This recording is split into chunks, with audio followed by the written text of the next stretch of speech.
আপনার সামনে এখন দুটো পথ খোলা। পথ ১, এই বই বন্ধ করুন, স্বাভাবিক জীবনে ফিরে যান। চলছে গাড়ি যাত্রাবাড়ি টাইপ। চাকরি করুন, বিজনেস করলেও ছোট পরিসরে। লোকে কি বলবে সেটা ভাবুন।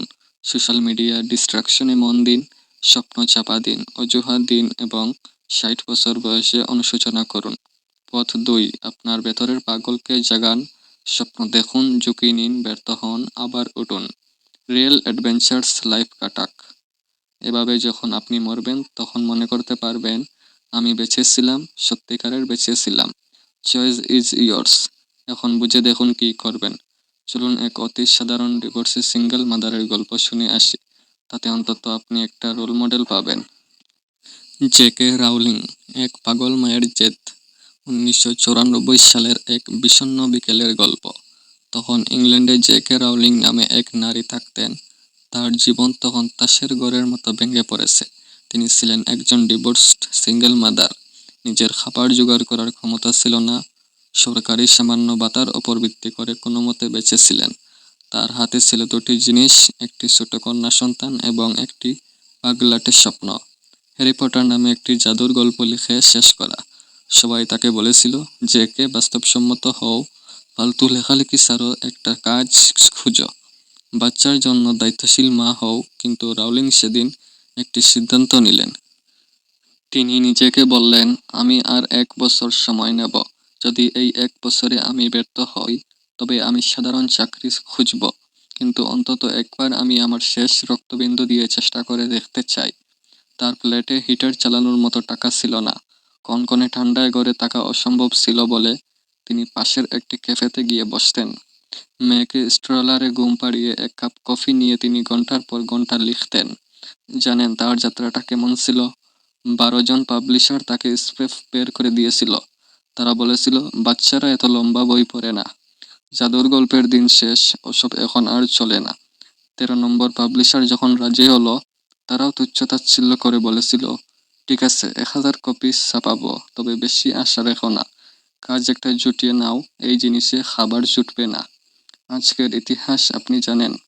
হ্যারি পটার সিরিজ 500 মিলিয়নেরও বেশি কপি বিক্রি হয়েছে, 80টি ভাষায় অনুদিত হয়েছে এবং জেকে রাউলিং আজ $1 বিলিয়ন বেশি সম্পদের মালিক।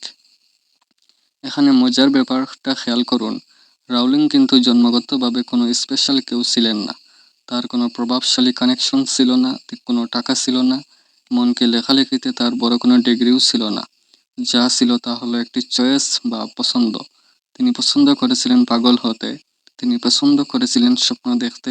যখন চারপাশের সবাই তাকে বলছিল বাস্তবসম্মত হও, তিনি তার অভাবের চেয়ে তার স্বপ্নকে বড় করে দেখেছিলেন। এটাই পাগলাপ্রেনারশিপ। আপনি কি আজ নিজের চয়েসটা করবেন? পাগলাপ্রেনার হওয়া কোনো মিরাকল নয়। আপনি যখন সিদ্ধান্ত নেন যে আমি আমার বর্তমান পরিস্থিতির চেয়েও বড় কিছু পাওয়ার যোগ্য, তখনই আপনার ভেতরে একজন পাগলাপ্রেনার জন্ম নেয়।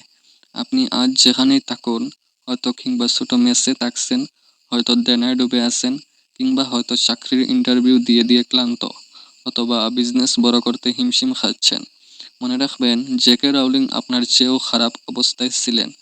তিনি যদি ওই অবস্থায় থেকে নিজের আইডেন্টিটি বদলে ফেলতে পারেন, তবে আপনি কেন নয়? আইডেন্টিটি পাল্টাতে 1 পয়সাও লাগে না। পাগলাপ্রেনার হওয়া মানে রাতারাতি কোটিপতি হওয়া নয়।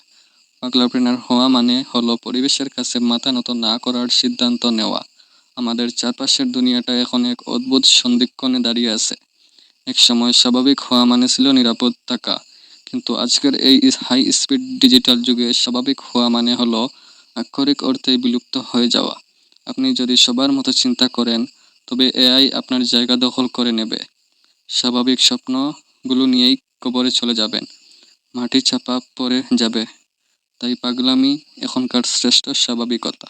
আপনি যেই হন না কেন, একজন চাকরিজীবী, শিল্পী কিংবা গৃহিণী, যখনই আপনি প্রচলিত ভুল নিয়মকে অস্বীকার করে নিজের সত্যের ওপর দাঁড়িয়ে নতুন কিছুর সৃষ্টি করবেন, তখনই আপনি একজন পাগলাপ্রেনার। আপনার পাগলামি যদি অন্যের উপকারে আসে এবং কোনো জরাজীর্ণ সিস্টেমকে বদলে দেয়, তবে জেনে রাখুন, আপনি আগামীর ইতিহাস। সমাজ আপনাকে গালি দেবে, দিক, ভয়ের কিছু নেই, কারণ লাখো কোটি পাগলারা এখন আপনার সাথেই আছে। পাগলাপ্রেনার সকল পাগলাদের সম্মিলিত কণ্ঠস্বর। এজন্যই আমাদের ডাক, দুনিয়ার পাগল পাগলা এক হও।